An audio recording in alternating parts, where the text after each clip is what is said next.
Joining us all the way from Santa Cruz to talk about his latest book. His book is called The Misleading Mind, How We Create Our Own Problems and How Buddhist Psychology Can Help Us Solve Them. So Karuna is going to talk a little bit about this today and a little bit of background before he gets started. So Karuna spent 12 years working with Tibetan refugees in Nepal and studying the Buddhist masters in person live. His Karuna group practice applies the Buddhist psychology to people and organizations. Karuna is also a senior trainer for the Potential Project. This is corporate-based mindfulness training, and you can read more about it at www.potentialproject.com. And essentially what we're covering today is to talk about the process for working with rather than against depression, anxiety, and compulsions by recognizing habitual ways that our minds often can mislead us. So very excited to have Karuna here today. And again, thanks for coming. Please welcome Karuna, and I'll hand over your mic. Thank you. Get this on. Hope I don't trip on the wires. Well, first of all, I'm very honored to be here, and they've told me I have to stand close to this podium, but I'm going to try and creep around a little bit as time goes on. I am very honored to be here. Thank you for coming. And I don't know if has anyone else written a book before? No? Well, yeah? Did you think someone would read it? Yeah. I mean, the writing of the book, I thought, I'll write this book, and it's quite a labor of love. And I never thought that actually anyone, the reading part, the audience part never came alive until I was finished, and then I realized I had to do a lot more work around it. But I'm very, very happy to have written this book, and very happy that people are reading it, and it seems to be of some use to them. Usually when I give these kind of talks, I think it's really important to set up the context, right? Because the words in the book come from somewhere. Right? It's all interdependent on where I came from, and I think that's important to share that. I usually start my history around the time I finished high school. I wasn't much of a student, didn't like school that much, and so I took a year off, and my mother said, well, if you're going to take a year off after I graduated from high school, she said, you have to promise me you'll go to college in a year. And so I promised her, and of course the year ended, and I said, one thing, I'm going to take another year. And she was quite firm and said, you made your promise. So she was very kind in that she found a school up in Olympia, Washington that people might know about now. But back in, this is early 70s, where there weren't a lot of alternative options for schools, colleges. But there was one in Santa Cruz. UC Santa Cruz was just beginning, I think. So I went to Evergreen State College, which allowed you to study and graduate without actually having to take grades. So you got evaluations. It was perfect for me. But the reason I tell you this is I had begun to get interested. I grew up outside Los Angeles, part of the whole end of or middle of the hippie thing. And I somehow got interested in yoga as a high school student, and I went to a yoga retreat. And prior to that, I was, of course, doing all the things that we did then, doing lots of partying, drugs, the whole thing, and went to this yoga retreat, and I came back, and I gave up eating meat, smoking cigarettes, getting high, all that stuff. I lost all my friends. No one came around anymore. I thought my friends were my friends, but I guess they weren't, except for one guy, Dave, and Dave is featured in the book, in the early part of the book.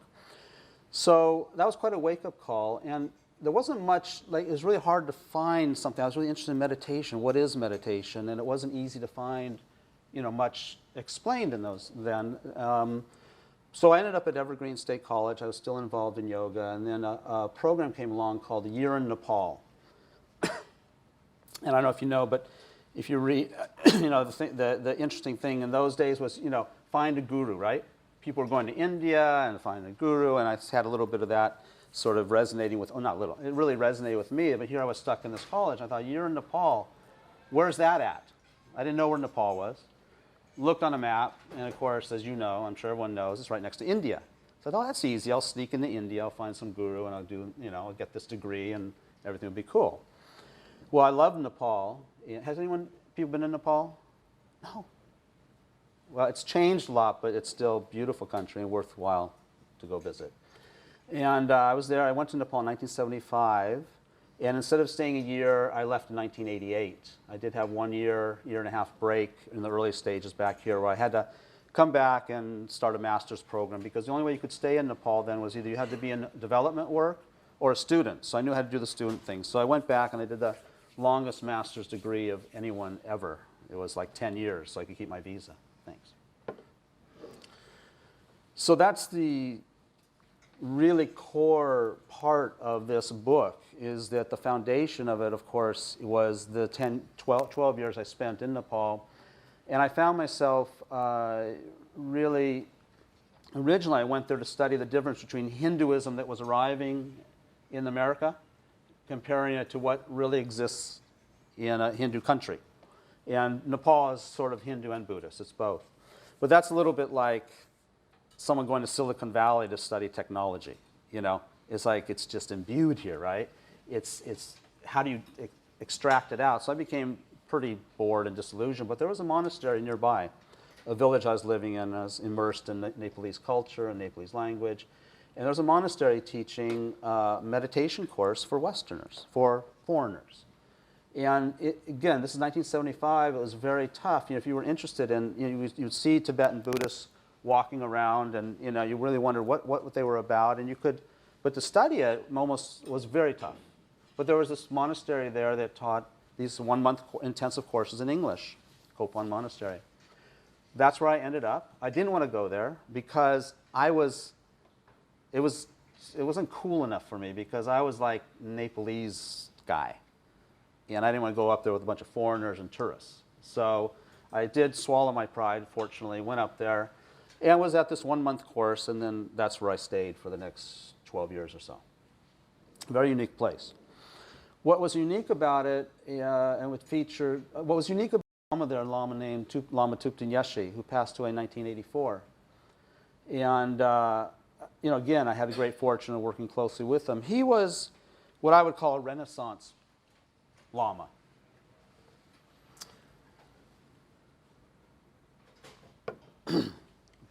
Away from that, behind it. What I mean by that is that he, I don't know, he had this wisdom and understanding that things were changing really fast. The Tibetans had been, of course, expelled from Tibet, many of them, 100,000 of them or so. And he had seen the writing on the wall. We were the first monastery to start an English program, a Western studies, a modern studies program, which I was responsible for, which was kind of ironic, because I hated school. So here I was starting something for them, the young monks. And there were about 85 monks in those days. And so, but he said to me, and he said, he had a program, he had a way of thinking where he said, and this is really the mission of this book. If I get anything across today, here's what I want to get across. The ideas that we're talking about in Buddhist thought are universal. You do not have to be Buddhist. You can be Christian, you can be Jewish, you can be American, you can be Russian, you can be, it doesn't matter. Now there is a challenge in the translation, right? Because these ideas are still new in modern language, in modern cultures. So really the mission of this book was really Lama Yeshe's mission. So I feel I was just carrying the mantle and doing my little part for him. In that I really, really want to explain these things. Now, I had the great fortune of being there a long time, studying. I still study. That was 1975 till now. And it's just not possible for everyone to do that. So I hope that through this message of this book that you're able to sort of jump time and all that effort to get to some of these ideas. Now, what Lama Yeshe's, a couple of things he said. One of the things he said to me and to other students, he said, these ideas are universal. You have to cut through them. I think once a group of us asked His Holiness Dalai Lama, did he think Tibetan Buddhism was able to transfer into modern culture, or into the West, as we said then?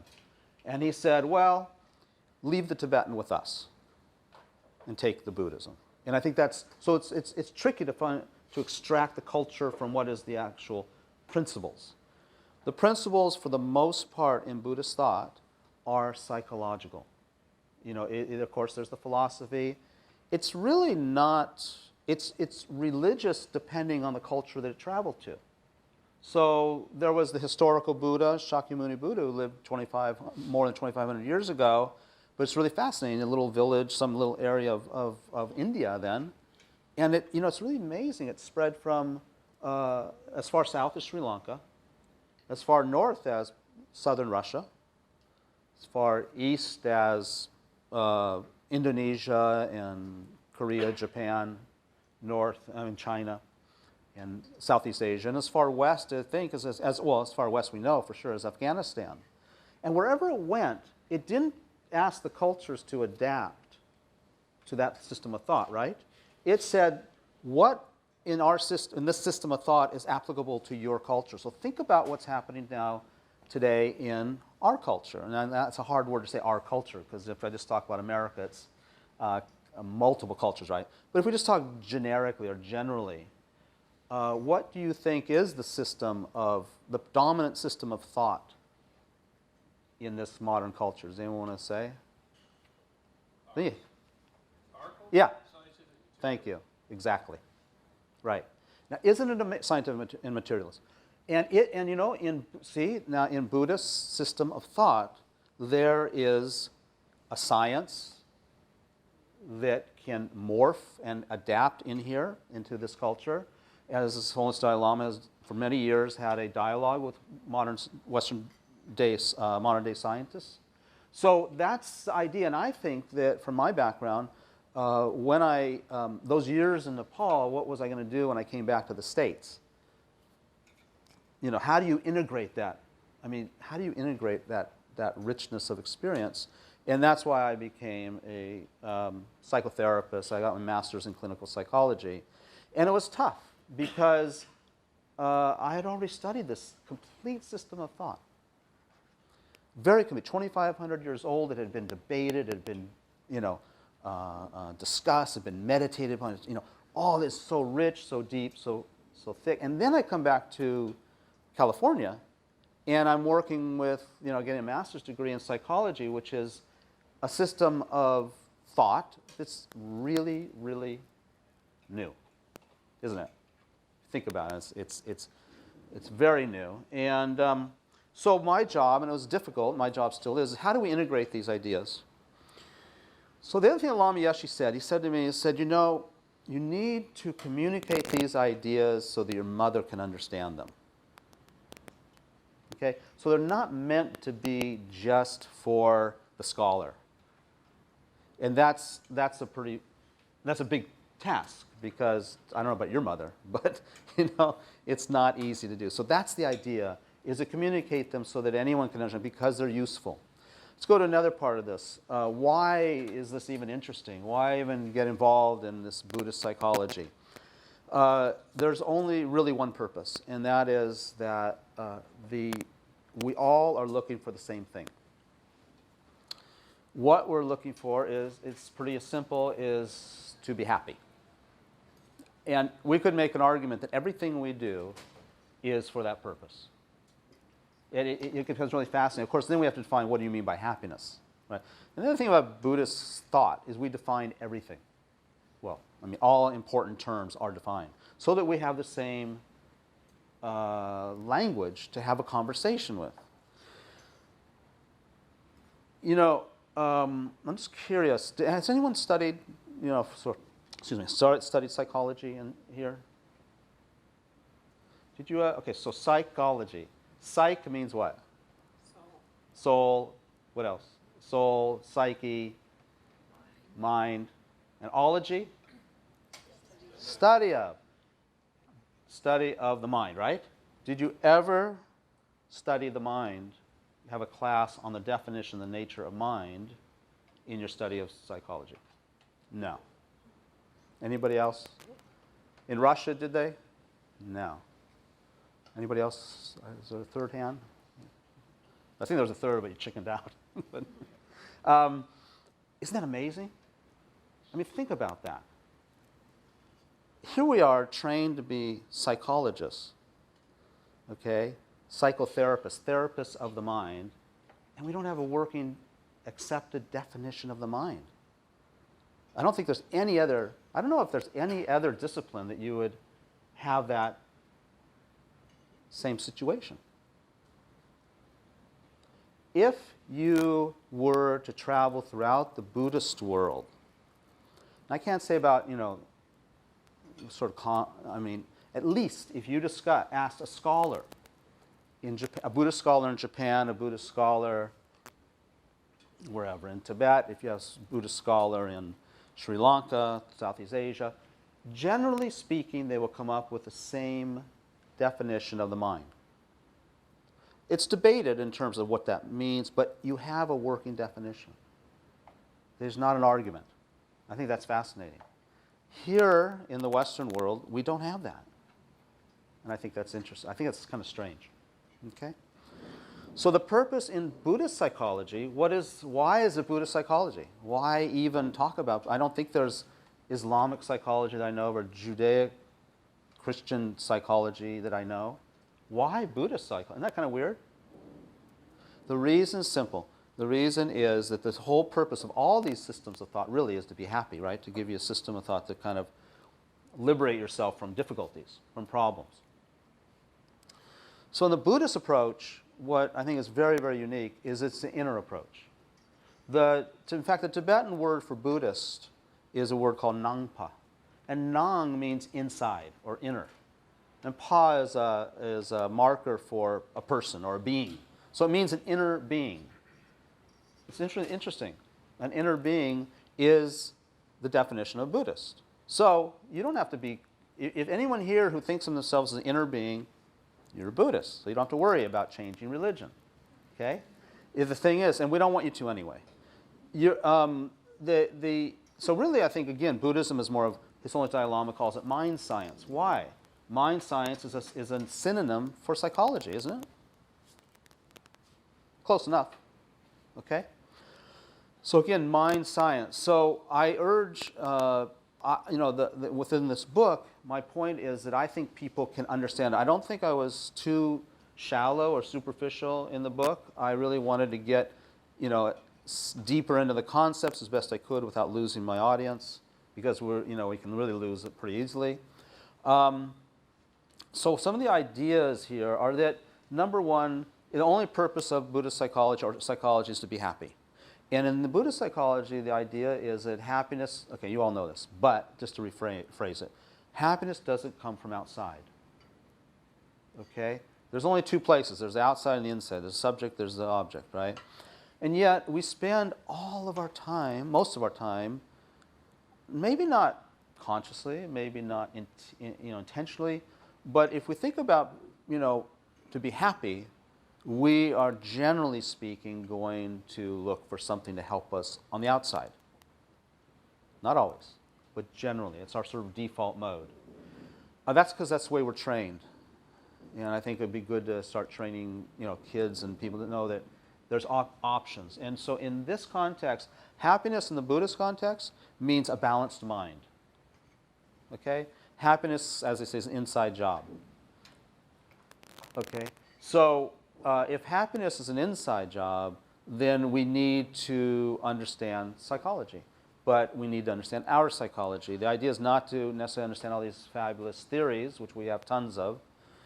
You know that in what the Buddha taught himself, I was reading the other day, back 2,600 years ago, sometimes the monks in the monasteries recite what we call the sutras, which are just the words, they're not the commentaries, but they're just the words that Buddha spoke. And someone was saying, I read something the other day, it would take a monk, of course, depends how fast he reads, right?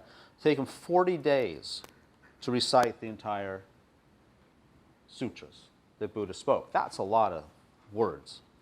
Buddha taught for 40 years. Unfortunately, with our other great teachers, they maybe didn't teach as long, right? In 40 years, he didn't teach different things every teaching. He kept repeating what he was teaching.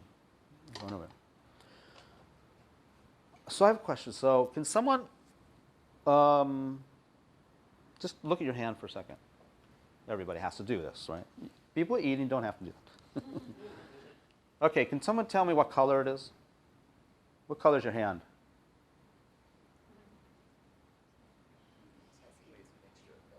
Mixture of colors. Generally, what would you say? Pink. Tan. Tan. No one's white, but that's interesting. And can someone tell me, what's the texture of your hand? Huh? Soft, okay. What else? What's its shape? This is not hard, is it? You got shape is, I don't know how you describe the shape, but it's got 5 digits, finger things, okay? What's it composed of? What's it? Skin, what else? Right. Right. Okay, so there's more, we could talk about the hand, right? There's more to talk about with the hand, but that's enough. Isn't it interesting? We are pretty good. Now, we've had this hand since the moment we were born, at least. I mean, it formed in the womb as well.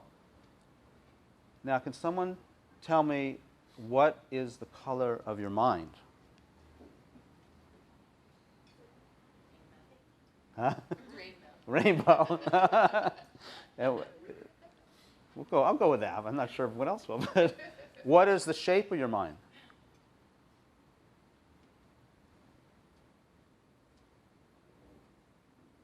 Okay. What's it composed of or constructed of? Okay. So we've had the mind since the day we were born also, maybe before. We don't know the mind. We know our hand. You know, if I asked you to describe your car, you probably do as good a job as with your hand. If I asked you to whatever. Everyone knows how their face looks. We look at it every morning in the mirror or whatever. But isn't it weird that at least half of our being, maybe more, but at least half of it is a mind, right? We got mind and body. It's kind of strange. Don't you think it's strange? Who thinks it's strange? We don't know what the nature of our mind is. Yeah. If we know the nature of our mind, then we are able to actually take a hold of our own happiness. In general, what's considered in Buddhist psychology, this whole thing is that the mind is the key to being happy. And happy we can define however you want. I don't care how you define it, really. It means, well, I do care. It means kind of contentment, ease, clarity, stability. Those are all things that we don't have, I don't think. If you're like me, maybe you're not, but if you're like me, we don't have those things, okay? In general, our minds are up and down, up and down, up and down, and we're not very clear. Most of us are not very clear. And most of us don't even know what the mind is. And those of us who studied or sort of involved in psychology, at least we should know. It's kind of like being a hand surgeon without knowing the nature of a hand. Okay. Oh, for the fun of it, I tried to find out how many studies have been done on mollusks. Don't ask me why mollusks. I just was random. And I couldn't find how many studies were done. I Googled it, okay? And I couldn't find how many, I Googled, mollusks. I didn't find how many studies were done. And maybe if everyone ever can find out, I'd like to know. But I did find out there's 75,000 kinds of mollusks. I thought that was amazing. I mean, someone has counted that or figured that out. Anyway, the point was that what I did do is I did do a search on the hand. And I know it's not scientific, but 3 billion, I got 3 billion different sites that I could go to or they were associated with the hand. But with the mind, only 2 billion. I think that's interesting. I think the mind's more important. Well, it's a value judgment. I shouldn't say it's more important. So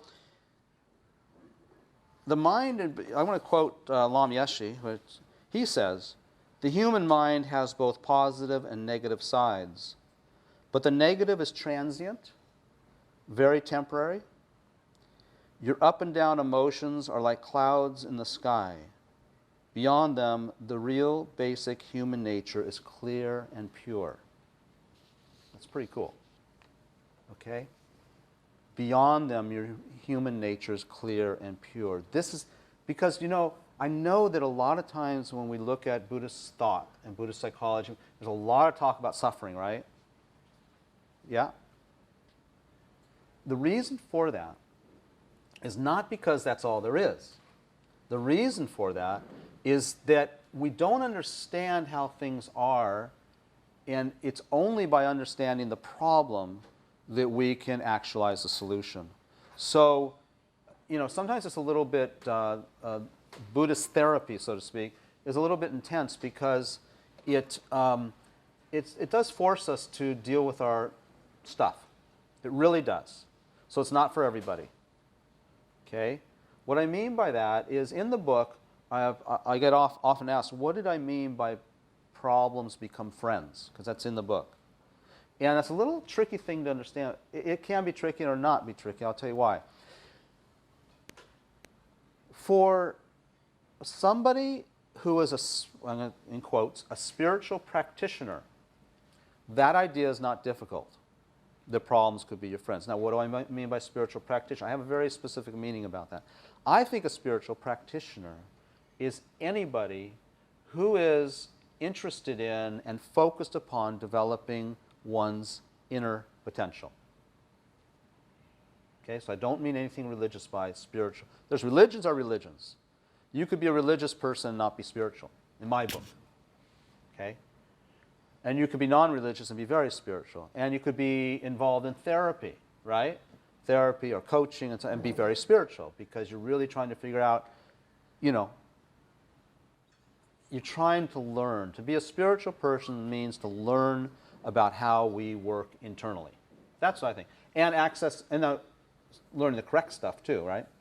There's a lot of other ideas out there that, they're helpful, but maybe not helpful in the very long term. So if you're engaged in or interested in developing and believe there's some inner potential that we're not accessing, and you're interested in that and you're pursuing it, then in my book, you're a spiritual person.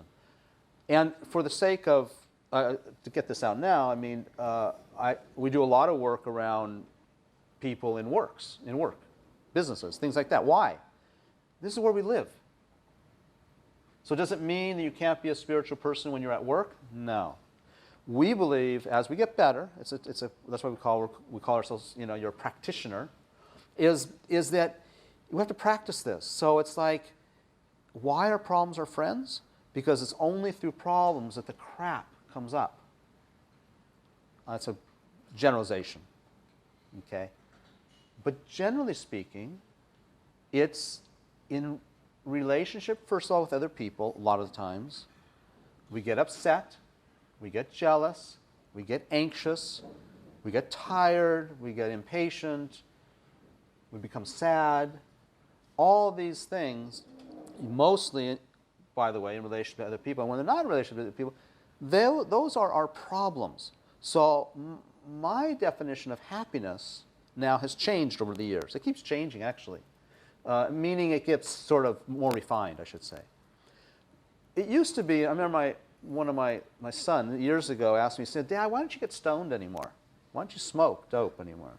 And I said, because it doesn't make me feel better anymore, right? So it's kind of, the bar changes. And as the bar changes, that's where you aim for.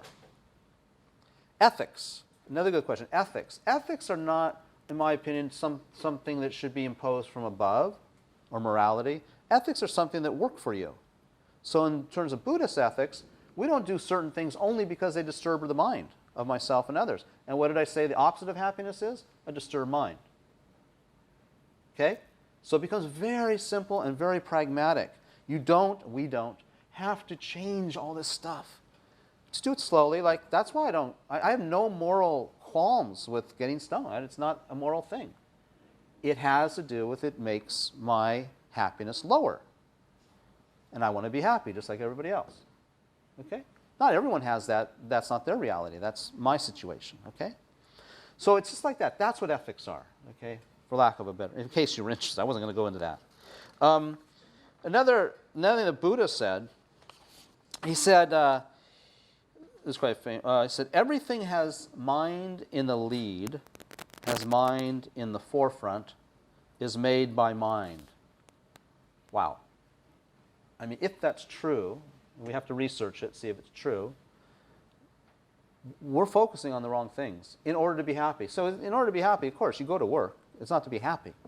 You turn your work into happiness. You turn your work into your spiritual path. That's my point. I'm sorry, I lost my thread a little bit. Work and spirituality are interconnected. It's up to you. If you use work, if you use your relationship with your partner, if you use your relationship with your kids, if you use your relationship with the traffic out there as a means to further develop yourself internally, work is a spiritual path. Okay? And we all want to do that anyway, because we do want to be happy, and the mind is the source of happiness. And the way we do it, by just to give you the final equation on that, is when things arise, like anxiety because you have to turn in, a project you've been working on and you got to present it in front of your team and your boss, and it's like anxiety, and it's like that is an opportunity to become more spiritually developed, because you can look and you can like do those things about becoming calm, or positive reinforcement, or have a beer, I don't know, whatever you do, right? That's the outer approach. That's not the spiritual approach. The spiritual approach is, the problem I'm having in this presentation is within me.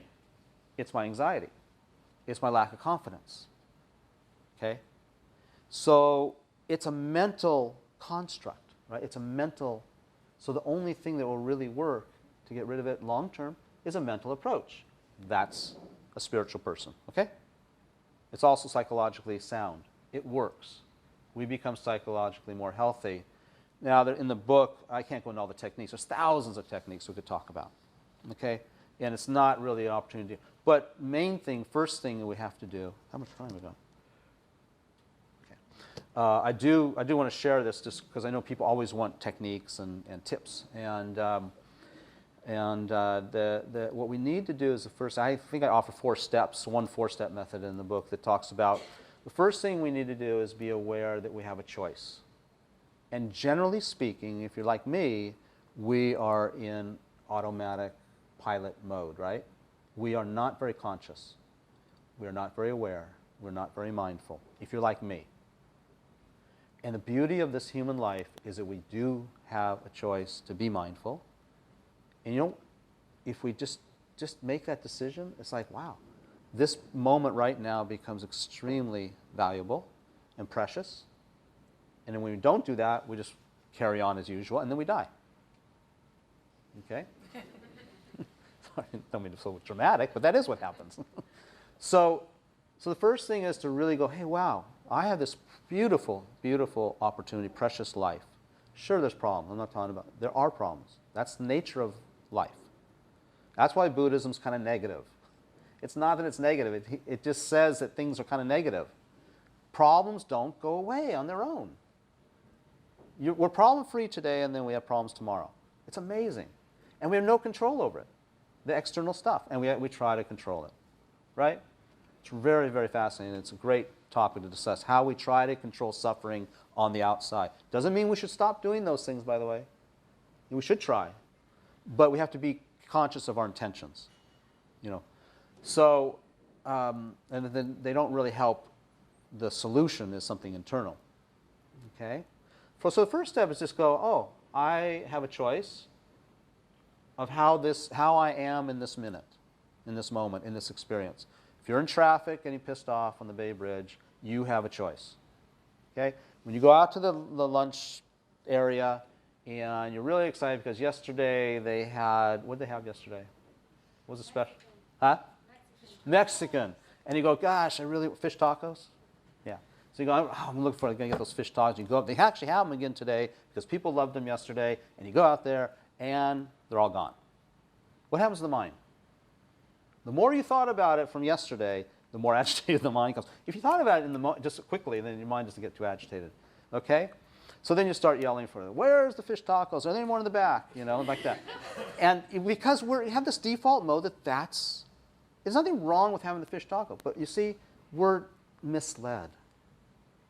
Misleading mind. Okay, I got that out there. We're misled to think that's going to make me happy. Now, no one would say, oh, a fish taco is going to make me happy. What are you talking about? I'm talking about different understanding of the word happiness. Because in that moment, we're not making a choice to be different. We are on autopilot. and we have a choice. Okay. Second step is, if I can find it, as I talk about, is setting up the laboratory. So a lot of people know about mindfulness practice, stuff like that. Once you recognize that you have a choice, you sort of create a gap, and you can just go to the breath. Okay, breath is always with us. And again, I don't have the time, but there's a technique, we call it the ABC technique, where you just check the tension in your body. That's anatomy for A for anatomy. B is for breath, so you just connect with your breath either in the nostrils or your stomach. Don't change it. Just, it is what it is. And if it's around the fish tacos and you just found out and your breath's going like that, you just watch it. Okay? And then the C stands for counting. Just count the in and exhalation. Okay? When you inhale, you go 1. If you can do up to 10, and then you turn it around and you go back to 1. Okay? This is, again, just it's a little more solid technique. And then that's just, then this 4 steps. So you get the mind a little bit out of its reactive mode. Okay? The third is, you look at what's going on. This is powerful, is that you just identify your emotion. Okay? And in Buddhist psychology, the problems that we have are really related to that we have these afflictive or disturbing emotions. And they're what's run the show. We're not in control of the mind is in control of us. That's not right. We should be in control of the mind, not the afflictive, disturbing emotions. Okay? If you really think about it, there is nothing much preventing us in the next minute of being in total fear, or totally taken over by rage, or totally taken over by jealousy. It doesn't take much. It happens like that. And once you're in it, it's like a virus, right? It's hard to get rid of. Okay? This is what we're talking about.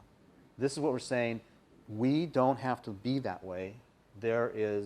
We can actually live this life where we're in control. Now, it's not easy. It takes time, a lot of time. And by the way, you get better. You don't actually, when you're fully healed, you're like, like the Dalai Lama. So that's not, can't get too unrealistic. We can get there. And I would say in my lot of years of doing this, 35 or whatever years, I'm better. Not there yet, but I'm better, no doubt. Okay? So, and I think my friends are, and people who try this. So,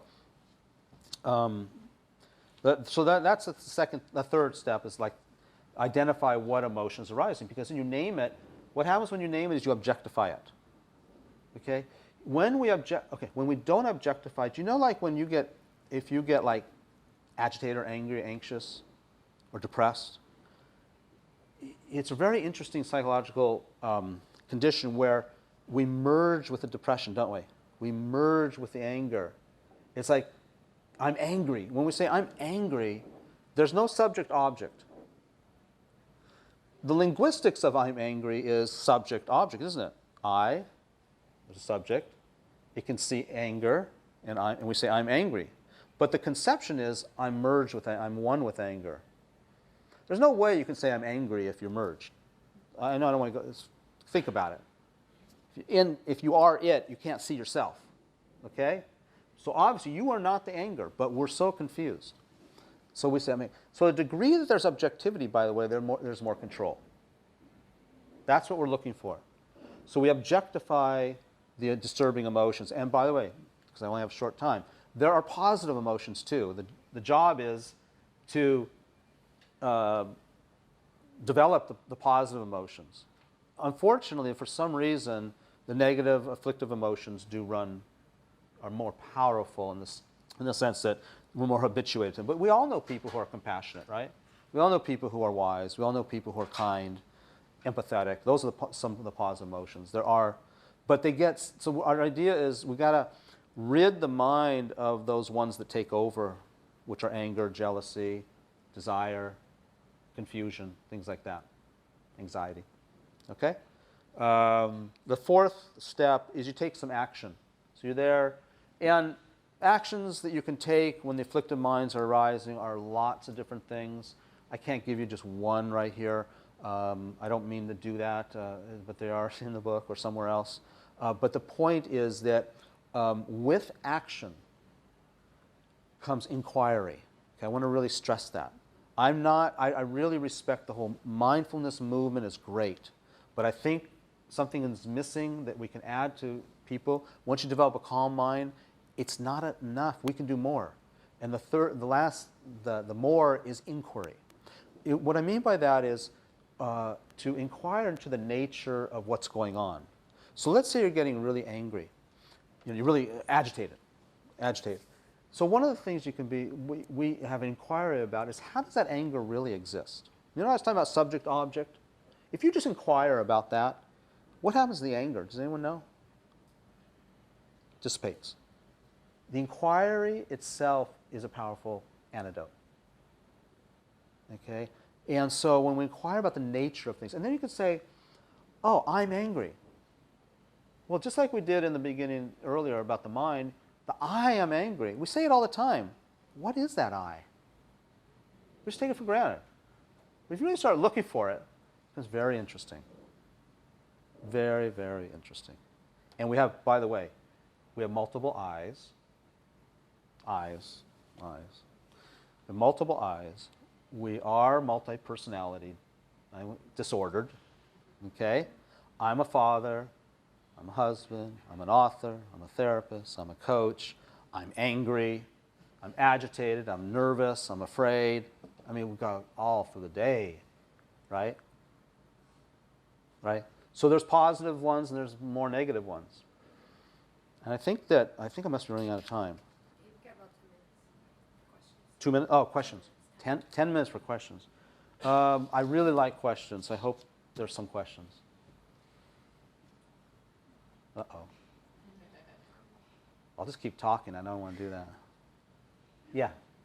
All right, I should be fast. All right, I'll ask this one. What would you define it? It seems like you focus more on Tibetan Buddhism. Yes. So what would you define as maybe some defining characteristics that are more different about Tibetan versus other and why you're more invested in Tibetan? Okay. So you were asking about, that I speak mainly from the Tibetan tradition, which is true, and what is the difference, or some differences about the Tibetan tradition from other traditions? Yeah, why are you invested more so in Tibetan? Okay, why am I more invested in Tibetan than other traditions? That's correct. I'll answer the last part of the question first. The reason is only because of luck. I was in Nepal, and the system of Buddhism in Nepal, it just so happens I found myself living with Tibetan refugees. And that was that monastery I mentioned to you, Kopan Monastery, was a Tibetan. It wasn't only Tibetan, but the founders were Tibetan refugees, and so many of the monks were from Tibetan families. Or in Nepal, you have a lot of tribes, and a lot of tribes are really, other than political reasons, they're Tibetan. Sherpas, for example. We know about Sherpa language is a dialect of Tibetan. For example, we had a lot of Sherpa monks. So for me personally, that's where I was. I tried to study a lot of the traditions. I can only speak from that point of view. Now, in Buddhist approach, there are two primary traditions, we could say. But one is we call the Theravada tradition, which is sometimes referred to as the Southern School, and the other is the Mahayana tradition, of which Tibetan Buddhism is part of. Buddhism, China, Korea, Japan, Vietnam, whereas Burma and Thailand and Sri Lanka are of the Theravada tradition. And so for me, the Tibetan tradition offers more philosophical ideas. For example, people have heard of Tantra and Vajrayana. That's something very linked with Tibetan tradition. So it's somewhat more extensive, but they're inclusive, by the way. The Mahayana Tibetan tradition includes the Theravada tradition, and their teachings, I should say. Yeah.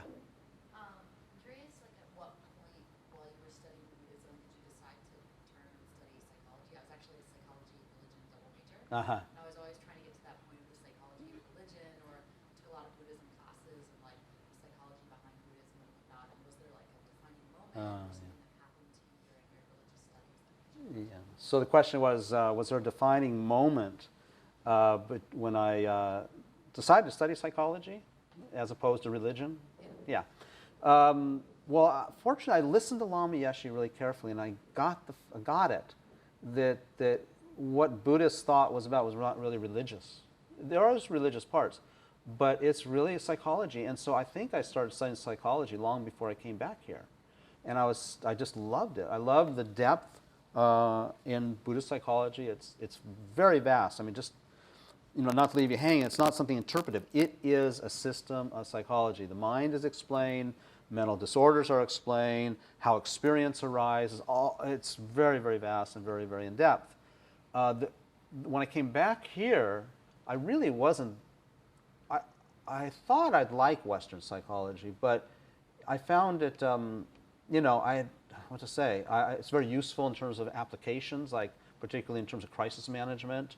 Very useful in terms of helping us, understanding how to communicate better. Buddhist psychology doesn't really go into that.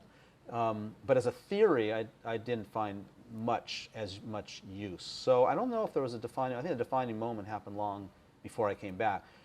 Studying psychology here was really sort of a pragmatic decision. Does that answer your question? Yeah. Yeah. So you talked about integrating spirituality into work and your Right. paths. So how can anyone, watching you speak, whether you're at Google or somewhere else, integrate that or try to incorporate that across a company? Oh, yeah. So Rachel was asking how to integrate more around developing a spiritual approach to one's work, right? Throughout Google, we could just say.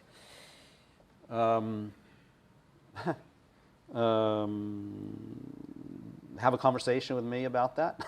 I mean, there's many things. I think the main thing is to develop a more mindful organization.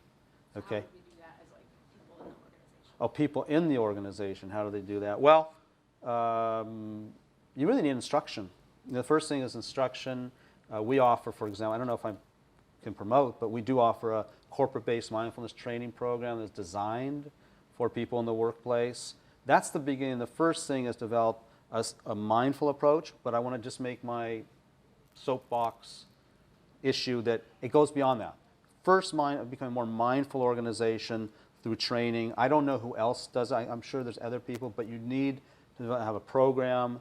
In our program, we work with organizations for 4 months and develop people to become their own trainers, which is one of our strong beliefs.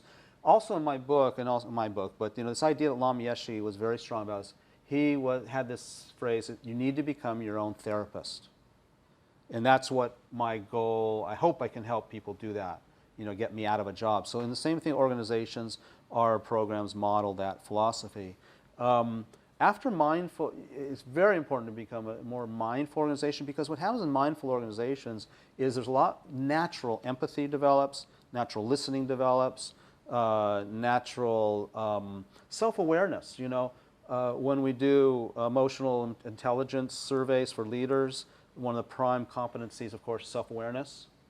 And we have lots of data showing that self-awareness does develop, empathy does develop through mindfulness practice, the right kind of mindfulness practice. So I'm all for it. I think you're in a great organization right here that's cutting edge, and it's just really, really a thrill to have a shared mindset around these ideas. I'm just really very honored. So I want to thank you for that. Thank all the Googleites for that. Yeah. Question? Come on, one more? Yeah. I guess it's similar question to Rachel's, but from an individual perspective, Yeah. is there one thing you would recommend to start doing today, tomorrow to kind of become more spiritual? Yes. Or aware of that? Yeah. The question was, is there one thing that on an individual level that we could do to just start the process of becoming more aware? Yes. There is a requirement for this. And I'm not going to pull any, what's that expression? Pull any punches. We have to be engaged in some kind of mind training, okay? Which means we have to begin to turn that default automatic approach around. The way to do that is we have to at least have some sort of, when I say mind training, it doesn't have to just be meditation, but it has to be something that really trains mind, and eventually meditation. Because, what do you call it, meditation, whatever you call it, I like to call it mind training. So the first thing to do, what I would suggest people do, they're just going to start, is do that ABCD method that I talked about. Do it at your desk or wherever you work, and watch. The only thing we need to do, not the only thing, but the first thing and the thing we do from beginning, middle, end is to be curious. And so what you're doing is, I'm going to watch my mind like I'd watch the Olympics. Okay, in the Olympics, they tell, now here's how he does, they go into all the dialogue, the explanation. We want that stuff. But we just watch. And so it's more like, just become a learner. And what you're learning is your mind. So so it's just about watching it right now. And to watch it, you have to quiet it. If we just sit, we don't have time, we just sit and say, okay, everyone watch their mind. How long do you think you'd be watching your mind? Anybody have any? 1 second. It's a few seconds. Isn't that, I think that's, what's the word for me? Someone help me with a good adjective. That's pathetic? Huh? Preposterous, that's perfect. That's preposterous. We've had this mind for 20, 30, 40, 50, whatever years, and we can't watch it for more than a few seconds, but we can develop that. So focus. So the first thing to do is focus on the breath, do the counting that I was talking about. And if you can do that, and you bring your mind back, you notice the distractions. That's all you need to do in the beginning. Because there's A, B, C, D. I didn't tell you the D. The D is notice distractions. There's also an E.